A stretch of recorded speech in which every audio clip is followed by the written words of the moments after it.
If you're not from the fitness industry, you're probably wondering by now, why is it that so many personal trainers are becoming multimillionaires before their 40s? Well, actually, the reality is pretty straightforward when you think about it, and I'm going to break it down so that you can apply this to your own business, whether you work in fitness or not. Now, the first two things are written on the board behind me, and we're going to start here with progressive overload. Now, funnily enough, I know when I look at the retention graphs of this video, this is where people are going to choose to leave. They're going to go, I know what that means. But quickly, for those of you that haven't heard the term before, think about this. You walk past my gym and you see me in here training my nan. Now, whether it's my nan or anyone in the planet, my job as a personal trainer is to determine one thing. And this very one thing is the exact same thing I do as a business coach. It is to determine where you are at now, not to judge you for it. We just need to know where you are now. Everyone that came to me as a personal trainer would start in a slightly different place. And maybe my nan would begin by sitting up and standing up on a plyometric box. And although to most people this might seem relatively easy and straightforward, for her it could be incredibly challenging. There are going to be nuances between everyone wherever they are. Stay with me. My job as a trainer was to say, okay, I've given you this, how hard was it out of 10? My nan says, about an 8 or a 9, I know we're in the sweet spot. If she says it's only a 5 or a 6, I know I need to make the box lower. And if she doesn't complete the reps, I know it's too hard. My job is to give her what she can do at the upper echelon of difficulty. Then over time, I'm going to change it to make it more difficult. And there are plenty of ways as a trainer that we can make an exercise more difficult. I can make the box lower,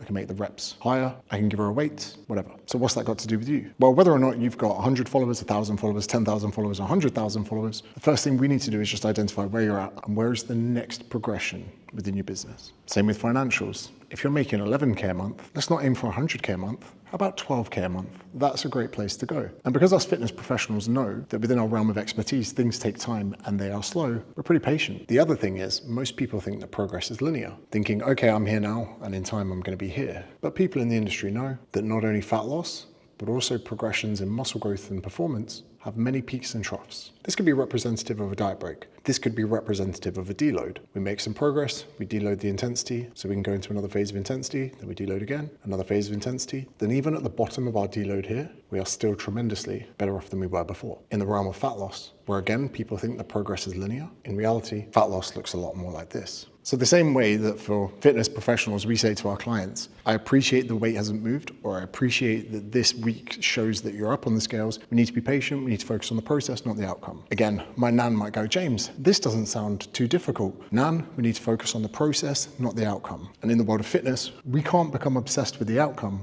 We actually need to fall in love with the process. And it's only the people that fall in love with the process that achieve the outcome. This is why I'm so heavy on content creation, posting every day. Because even though posting every day content creation can seem like overkill, and we're about to get into the second point in a second, so many of my clients, it was just important that they came in the gym every day. It wasn't that they were coming in the gym every day, it's that they were doing something that reminded them of their journey, of their mission, of what it was they were trying to accomplish. And if I could ever get a client to a point where skipping the gym for a day made them feel like they were cheating themselves, the exact same way that so many people, if they miss a day posting content, they feel disgusted, that to me is indicative of getting someone falling in love with the process. Wherever you are in your business journey, even if you haven't created your business yet, that's fine. Never in my life of the thousands of hours of PT sessions did I judge someone for where they were at. I would only judge them if they weren't doing the work necessary to go from 0 to 1. If they weren't doing the work necessary to go from where they were on that box to lower with more weights. We never judge where someone starts. We only judge their ethos and integrity and grit and resilience and determination from that point on. Now, the amazing thing is,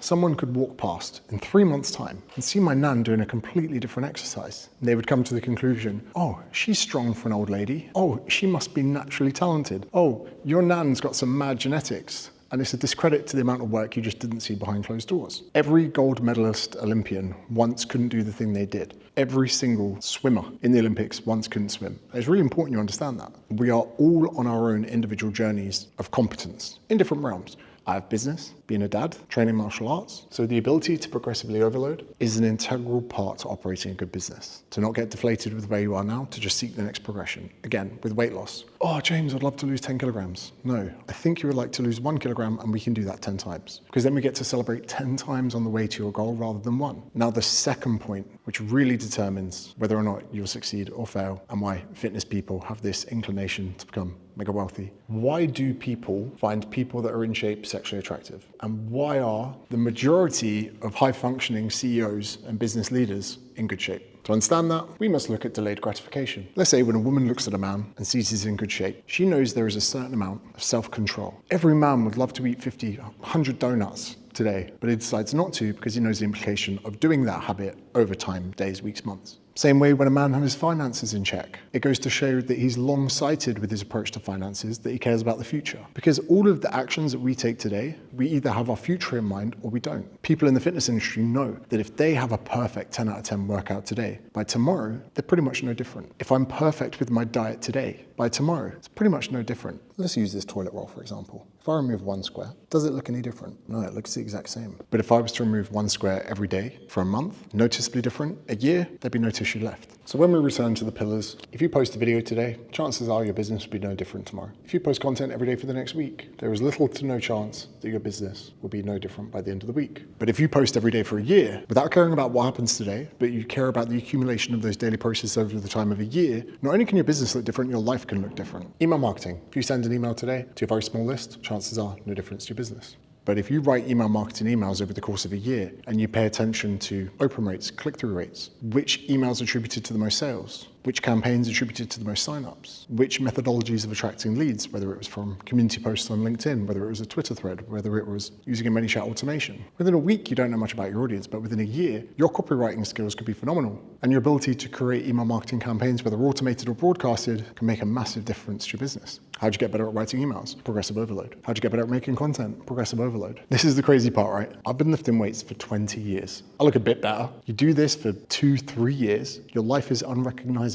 Yet all of you have been training your weights for 10 years, but you can't stick to putting out content or running an email marketing campaign. Then we have your landing page or your sales page. Let's think of this like Olympic lifting. First time you go into a CrossFit gym and you try Olympic lifting, it's awful. You catch your nuts with the bar, hit yourself in the chin, fall over. But over time, with every single mistake, you fall forward and you realize, maybe I shouldn't have done that. Maybe next time I won't do this. Maybe I'll put the weight in this part of my foot. Then if you're a part of a community like CrossFit, which I must admit is fantastic for development, because in CrossFit communities, people have a community of people going, actually, do you know what I found helped when I was doing it? Oh, wow, I'll give that a go. Sometimes I would get better advice from fellow CrossFitters than I would the instructor. Why? Because the instructor has such a level of competence that he might not relate to me in the way that a fellow peer would. When I arrive in my Discord every morning, I'm sometimes astounded at the level of amazing information that other people within the mentorship are giving other people. But the only way you get better at understanding landing pages is through creating split tests. Just video, video a little bit of text, video with a lot of text. Us fitness gym bros, we are always trying to find the perfect regime, although we kind of know we'll never find it. And when we discover new information about, wow,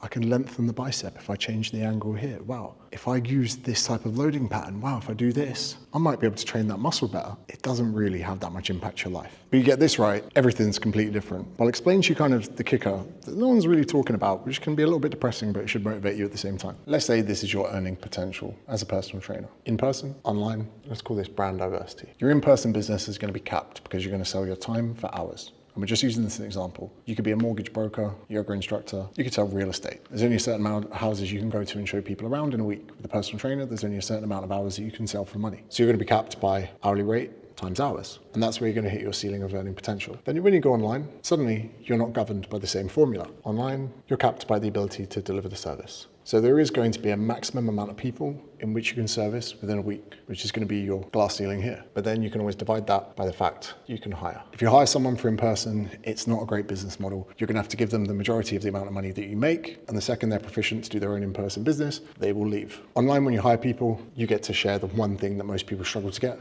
which is the freedom to work remote. And for that reason, they're much less likely to leave you. We'll get onto the point I'm trying to make in a second. And brand diversity is, by the time you've learned all the skills you need here, and you've started operating a business that's successful here, you've actually mastered the hardest part of the entire system. And here you can pretty much do anything. If we look at personal trainers, Sean Casey, Adam Sullivan, they can put their name to anything and it will be successful because they've built the brand. Chris Williamson is a fantastic podcast host, and now he has incredible deals from companies that have nothing to do with podcasting. He has a sponsor, Nomadic. Nomadic make travel suitcases, fantastic ones. They sent me some, amazing. Because his brand is so strong, his revenue streams have opened up everywhere. For me, 3 best-selling books, sold out the Hammersmith Polo, sold out the Sydney Opera House. And the truth is, because I mastered these 2 steps, this is the hardest part. Once you get to here, you can quite literally do anything and it'll probably be successful. But this is the point I really want to make. There is an inversion in this. At the top, I put the term wealth, because wealth is high income, high freedom. And at the bottom, I put difficulty. And this is where the analogy with fitness stops. In fitness,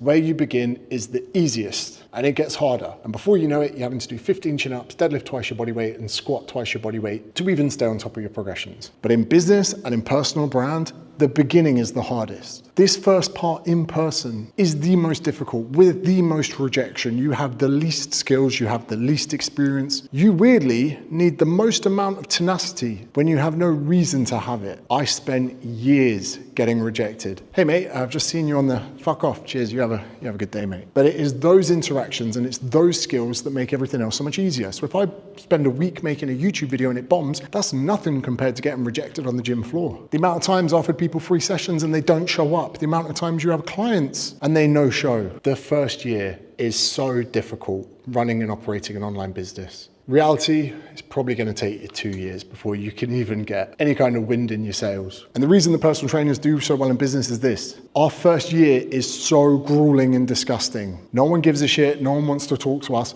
and we pretty much have to fill out our books before anyone gives us a modicum of respect. It took me 3.5 years to really get my PT business to the point that it was afloat and successful. And then that was made up of one-to-one interview sessions. Every personal training session is a one-to-one meeting, on your feet, carrying weights, in a busy gym with music.